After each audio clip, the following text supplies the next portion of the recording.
Good morning guys. Isang mapagpalang araw sa ating lahat.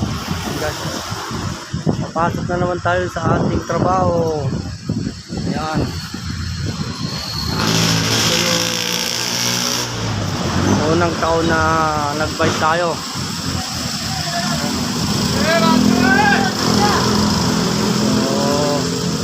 Ganda yung sikat ng araw ngayon guys, magpapawis tayo guys. Araw ngayon ng linggo, sobrang linis ang kalsada ngayon. Ayan, kailangan natin magpapawis ngayon, hindi na lang puro motor. Ayan, para ma-exercise yung katawan natin.